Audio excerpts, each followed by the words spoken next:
yang akan menguruskan segala-galanya di hari akhirat. Ya Allah Aisyah sebagaimana yang mereka katakan.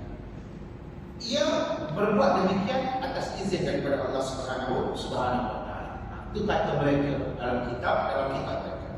Lebih unik lagi dia kata dalam kitab kita Syiah diceritakan bahawa sekiranya bukan kerana imam ini tidak menciptakan syurga dan juga neraka. Dalamnya juga diceritakan bahawa Allah menciptakan syurga daripada cahaya Mesir.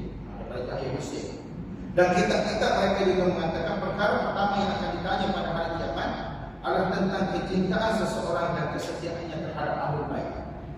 Di samping itu penduduk Qum tidak akan melalui proses hisab sebagaimana orang awam, seperti melempasi titian sirat dan juga timbangan di mizan. Penduduk Qum akan dihisab dalam kubur mereka masing-masing, selepas itu dibangkitkan dan langsung dibawa menuju ke syurga.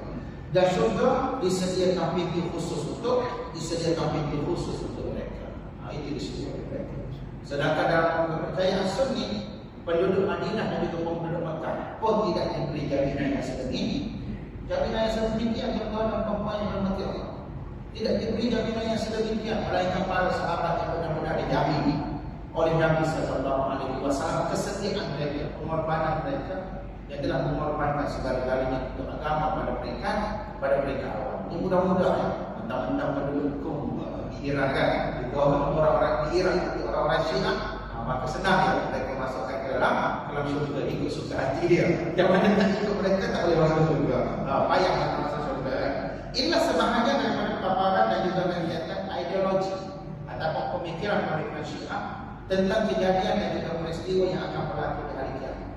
Syiah meyakini bahawa urusan menguruskan syurga dan juga neraka diserahkan sepenuhnya kepada para imam. Jadi imam mereka ini di dunia pun hebat, di hari akhirat pun hebat. Itu ada kelompok yang dirahmati Allah. Semua mereka urus sekalian. Mula daripada kebangkitan kubur, melalui titian siratul mustaqim, menjalani proses timbangan, dan yang terakhir sama ada seseorang itu akan masuk syurga ataupun neraka, semuanya berada di tangan para imam. Sedangkan menurut pandangan kita ahli sunnah wal jamaah, perkara masuk syurga dan juga neraka ini berada di tangan Allah Subhanahu wa taala semata-mata.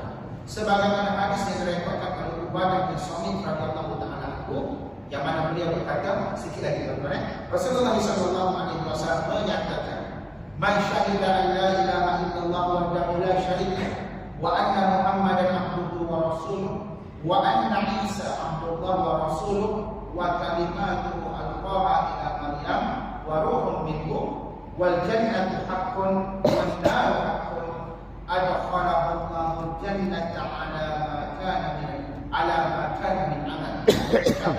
Sesiapa yang bersaksi bahawa tidak ada Tuhan yang berhak disembah selain daripada Allah, yang tiada sekutu baginya, dan bersaksi bahawa Nabi Muhammad itu adalah hamba dan rasulnya, dan bersaksi bahawa Isa itu adalah hamba rasulnya dan kalimat yang disampaikannya kepada Maryam serta roh daripadanya, dan bersaksi pula bahawa syurga itu adalah benar, neraka itu adalah benar. Tadi ini asal disebutkan dalam talqin kan, ketahuilah wahai si fulan binti fulan si fulan bin fulan, sesungguhnya neraka itu benar, sesungguhnya syurga itu benar. Kita akan cerita kepada orang yang berada dalam kubur.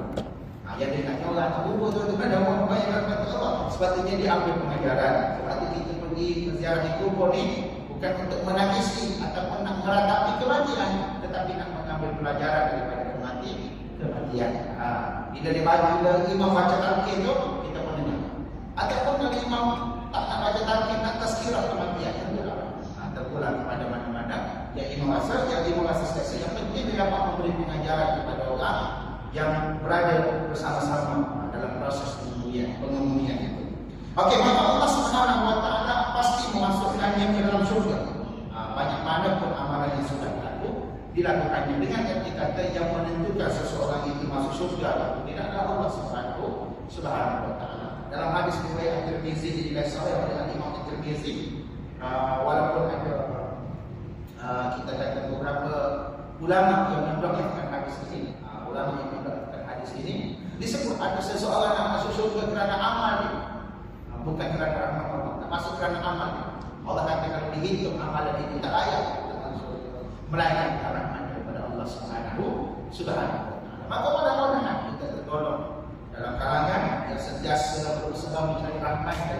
sayang daripada Allah Subhanahu wa taala, dan salah satu jalan untuk kita mendapat kasih sayang daripada Allah Subhanahu wa taala ialah fa'aslihu, sentiasa memperbaiki hubungan di antara sesama fa'aslihu bainahum, maka damaikanlah antara keduanya apabila ada pihak yang berkelahi antara sesama kamu. Maka kita angkat slogan fa'aslihu ini sebagai salah satu slogan penting dalam kita mendamaikan umat Islam dan mengangkat martabat umat Islam ke kedudukan dan sepatutnya mereka berada. Wassallallahu Muhammad wa ala alihi wa sahbihi wa baraka wa sallam walhamdulillahi rabbil alamin. Assalamualaikum warahmatullahi taala wabarakatuh.